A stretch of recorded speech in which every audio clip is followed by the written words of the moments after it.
안녕하세요. 피가 되고 살이 되는 법선생TV의 송글송글입니다. 네, 안녕하세요. 허윤규 변호사입니다. 네, 안녕하세요. 이지희 세무사입니다. 네, 오늘은요. 손자에게 상속하는 문제에 대해서 이야기를 나누려고 하는데 원래 손자는 상속 대상이 아니잖아요. 예, 맞습니다. 원래 법정 상속인은 자녀들이 1순위이고요. 사실 손자는 상속권이 없죠. 네. 그런데 저희가 상담을 하다 보면 자녀보다 손자에게 재산을 물려주고 싶어 하시는 분들이 의외로 많습니다. 그렇죠. 할머니, 할아버지 손에 키운 예, 맞습니다. 그런 이유도 있고 자녀가 못 믿었거나 말씀하신 대로 특별히 마음이 가는 손자가 있는 경우처럼 이유도 아주 다양하죠. 네. 그리고 또 이런 경우를 생각할 수가 있는데요. 자녀가 먼저 세상을 떠나면 그 남겨진 그 며느리나 사위 그리고 그 손자들이 공동상속인이 되는데요. 생각해 보시면은 조부모님들 입장에서 그러면 안 되겠지만 피가 하나도 안 섞인 며느리나 사위보다 손자한테만 좀 몰아주고 싶은 그런 생각이 들지 않나요? 그럴 수 있죠, 네. 그러면 이게 손자나 손녀에게 상속되는 경우 흔히 세대 생략이라고 해가지고 세금이 더 나온다고 저는 얼핏 들은 것 같아요. 이 부분 어떤가요? 네, 이제 원래는 자녀에게 이제 상속이 된 다음 그 자녀가 사망하면 이제 손자에게 상속이 되는 것처럼 두 번의 상속이 일어나는 게 이제 일반적인 모습입니다. 네.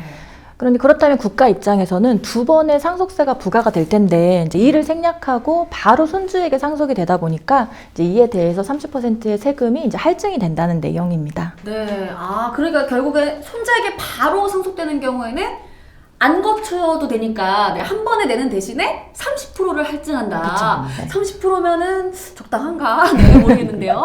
네, 맞습니다.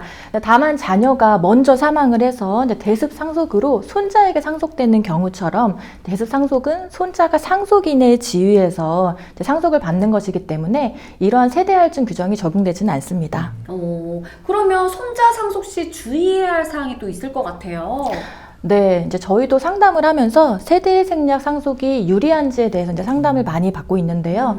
이제 일반적으로 상속 재산이 많은 경우에는 이제 세대 생략 상속이 두 번의 상속세를 내는 것보다 상속세 부담을 줄일 수 있다고 말씀드릴 수는 있지만 이제 실제 상속 설계 시에는 여러 가지 경우의 수를 이제 분석을 해보셔야 됩니다. 먼저 상속 시 세법상 상속 공제라는 게 있는데 이제 세대 생략 상속 시에는 배우자 공제나 일갈 공제 등 이제 일부 혜택을 받지 못하는 불리한 점이 있습니다. 결국 상속 공제 한도가 줄어드는 효과를 가져오기 때문입니다. 그래서 이처럼 일반적인 상속과 세대 생략을 통한 상속 시 재산의 종류와 금액 규모에 따라서 이제 유리하거나 불리할 수가 있기 때문에 이제 전문가들의 도움을 받아서 이제 일종의 시뮬레이션을 해보시는 게 좋습니다. 네, 우리가 늘 말하는 거지만 전문가와 상담하는 게 좋다.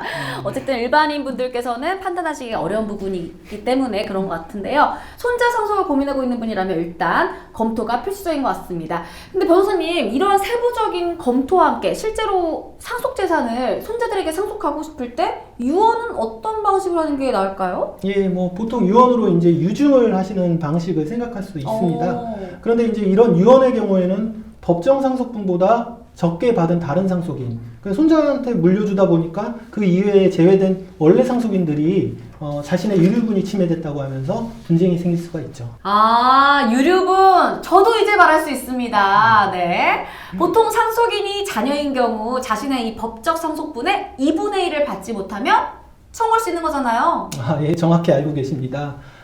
손자에게 유증해서 재산을 몰아줬는데 다른 법정 상속인들이 자신의 유류분 침해당했다면 고인의 유지와 달리 손자를 상대로 해서 그런 분들이 유류분을 청구하는 경우를 생각할 수가 있는 것이죠. 네, 그 고인의 입장에서는 여러 가지 그 사정을 고려해서 손자에게 상속을 시켰는데 사후에 다른 상속인들과 유류분 분쟁을 생각한다면 좀 고민이 되는 부분일 것 같아요. 네. 이런 경우에는 유언대오 신탁이 네, 맞습니다. 예, 유언대오 신탁이 유류분을 피해갈 수 있다 이렇게 이제 많이 알려져 있고요. 고인이 사망하기 1년 이전에 금융기관 등 제3자에게 신탁을 맡기고 사후에 자신이 지정한 상속인, 손자가 되겠죠. 손자에게 재산을 넘기기로 한 경우 그 신탁 재산은 유류분 재산에 포함되지 않는다는 2020년 1월에 선고된 성남지원 판례가 있었죠. 그러니까 손자 상속에서 유언대오 신탁 계약을 이용하면 사후에 유류분 분쟁을 해결할 수 있다 이런 말씀이신 것 같아요. 예, 맞습니다. 우선은 그렇게 말씀드릴 수가 있겠고요. 다만 방금 말씀드린 성남지원 판례는 하급심 판례이기 때문에 아직 대법원 판례가 아닙니다.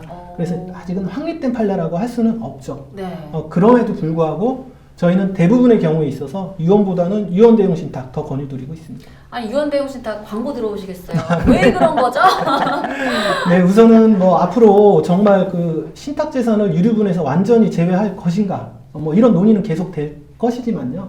어쨌든 하급심 판례가 1차적으로 있었고요. 그렇기 때문에 유언보다는 유류분 리스크를 회피할 가능성은 분명히 높다는 점이 있고요. 더 중요한 건 유언 대용 신탁은 유언보다 훨씬 유연하게 상속 설계를 가능하게 할 뿐만 아니라 상속 분쟁은 사전에 예방할 수도 있고 또 신속하게 유언 집행이 가능하다.